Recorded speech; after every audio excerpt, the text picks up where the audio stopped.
Tonight's Omni-Fi original starts now. A Sylphari biologist who can grow starships from seeds breaks down in tears when she sees a gas giant.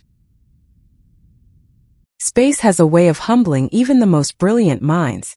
Out here in the frontier, between the mapped territories of the conclave, stars burn with indifferent brilliance, and nebulae drift like cosmic jellyfish.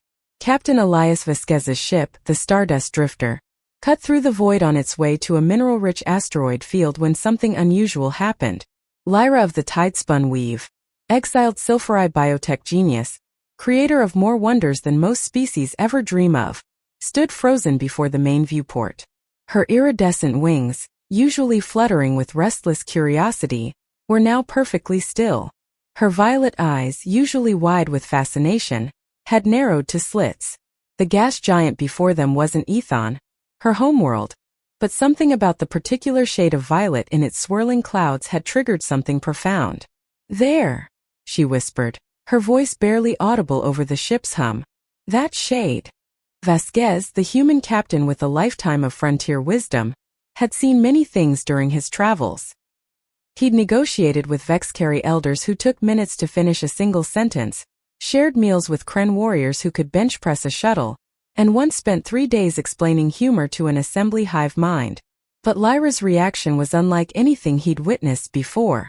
Her bioluminescent veins, usually pulsing with a calm blue rhythm, now glowed erratically, casting strange patterns across her pearlescent skin.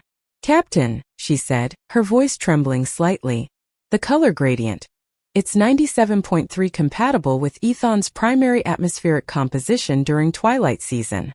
She reached out a delicate hand toward the viewport as if she could touch the impossible distance between them. "I can almost smell the nitrogen-rich winds." Lyra had been exiled from Ethon for 3 years, 7 months and 4 days. Not that she kept track precisely. Time passed differently for Sylphari, whose mind stretched across centuries. But the ache of missing her homeworld's sky, that she measured in heartbeats. "It's foolish," she muttered, folding her wings tightly against her back. The movement was so deliberate, so controlled, that Vasquez knew she was fighting something powerful. Bioweave scientists would dismiss it as atmospheric pressure affecting my wing membranes. But Vasquez knew better. He'd seen her work, organisms that repaired star hulls, medicines that cured diseases across species, plants that grew in zero gravity. This was different. This wasn't about function. This was about something else. Something the pragmatic Sylphari rarely acknowledged: beauty. Vasquez gave her space. That was his way with people, alien or human, who carried invisible wounds. But as the minutes stretched, something unexpected happened. A single pearlescent tear traced a path down Lyra's cheek, glowing briefly before evaporating in the ship's recycled air. For a Sylphari to weep was almost unheard of.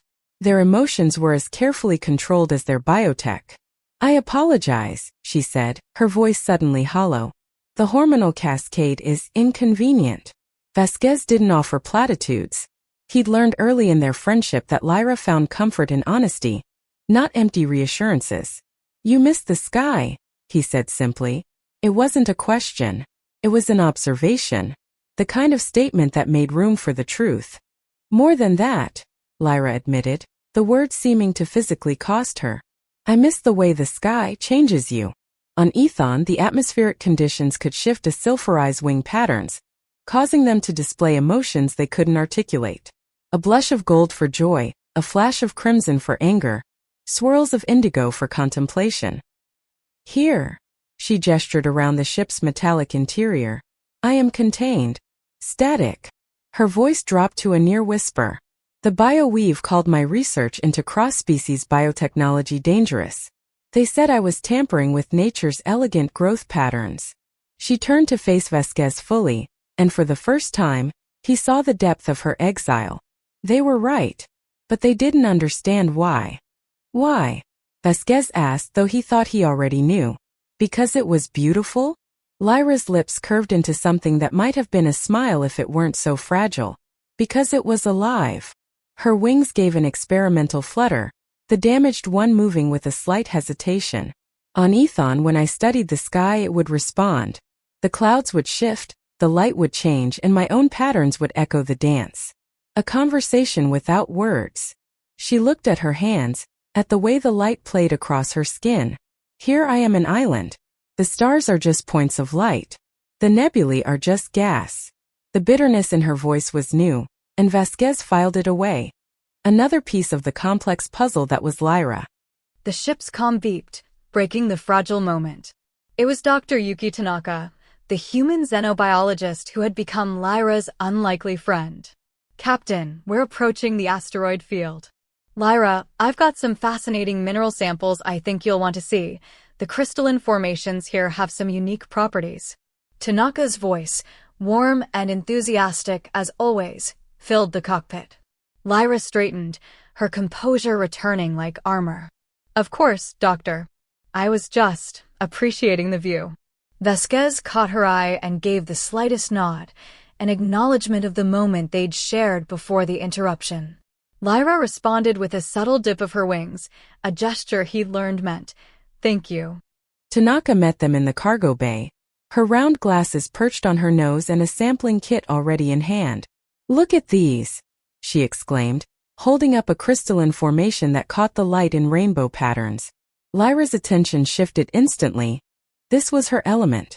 The science. The discovery. "Fascinating," Lyra said, her professional voice returning. "The crystalline matrix has properties similar to Ethon's atmospheric particulates." Tanaka beamed. "Exactly. I was hoping you'd say that. The way it refracts light, it reminds me of those photos you showed me of Ethon's sky." The comment hung in the air, casual but precise. Tanaka had a way of seeing things others missed. Lyra froze. For a moment Vasquez thought she might retreat again. But instead, something unexpected happened. She reached out not to take the crystal, but to touch Tanaka's hand lightly. "Thank you," Lyra said, her voice softer than he'd ever heard it. "For seeing." Tanaka blinked, surprised by the contact, but recovered quickly. "Of course. It's beautiful. Like the sky you described." The two women stood there for a moment, connected by an understanding that transcended species. Tanaka, ever observant, noticed the way Lyra's wings had relaxed, the way her bioluminescent veins had settled into a steady, calm rhythm.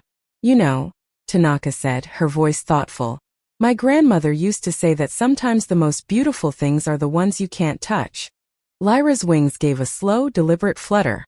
"An interesting concept," she said, though her eyes had softened in a way Vasquez had never seen before. "Biologically speaking, beauty serves a purpose. Attract pollinators, warn of danger, indicate health." Tanaka smiled. "But what about beauty that doesn't serve a purpose? Beauty that just is?" She held up the crystal again, turning it in the light. "Like this. It's beautiful, but it doesn't do anything. It just is." Lyra stared at the crystal, then at the gas giant visible through the cargo bay's secondary viewport. The bioweave would consider such creation inefficient. Her voice held no judgment, only observation. "They don't understand that sometimes the most profound things have no function." Later that evening Vasquez found Lyra in her biolab, a space that hummed with life in a way the rest of the ship never could. Plants grew in hydroponic arrays, specimens floated in stasis fields, and the air smelled of ozone and something vaguely floral.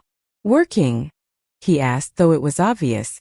Lyra barely looked up from her workbench, where she was carefully arranging the mineral samples Tanaka had collected. "Contemplating," she corrected, her voice thoughtful.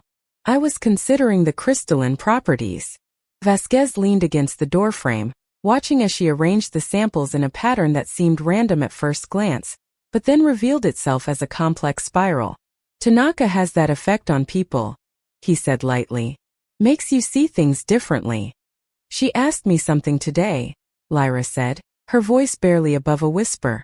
"If I could create something beautiful that had no function."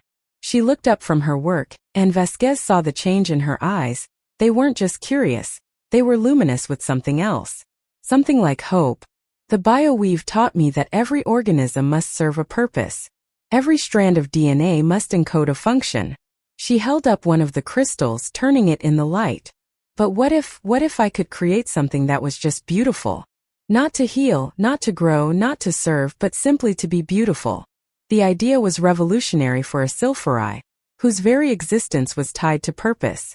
Vasquez didn't answer immediately. He just watched as something shifted in Lyra's posture, something that hadn't been there before. The next morning, Tanaka found Lyra in the lab again, but this time she wasn't working with minerals or biological specimens. Instead, she was tending to a small, translucent organism that pulsed with a soft violet light. "It's beautiful," Tanaka said, unable to hide her awe. The organism was no bigger than her hand, but it seemed to contain a miniature galaxy, swirling patterns of light that shifted and changed in mesmerizing ways. "It has no function," Lyra confirmed, her voice filled with a wonder Vasquez had never heard from her before. "No medical properties, no structural purpose. It simply exists." She reached out a delicate finger, and the organism pulsed brighter in response. "Like the sky of Ethon." Tanaka moved closer, her breath catching as she watched the light patterns. "It's like holding a piece of home in your hand." Lyra's wings gave a slow, experimental flutter, not the controlled movements of someone trying to contain emotion, but the joyful, unrestrained movement of someone who had finally found something they'd been missing. "I think," Lyra said, her voice full of a quiet triumph, "that this is what the bio we've never understood." She held the organism up to the light, and for a moment, the violet patterns exactly matched the shade from the gas giant they'd seen days before. "Beauty is not just a byproduct of function. It is its own purpose." Tanaka smiled, her eyes shining with unshed tears. "It's the most beautiful thing I've ever seen." And in that moment, watching the two women stand together, one human, one Sylphari, Vasquez understood that they weren't just looking at an organism. They were witnessing the creation of something new. A bridge between two worlds, built not of function or necessity, but of something even more powerful. Beauty,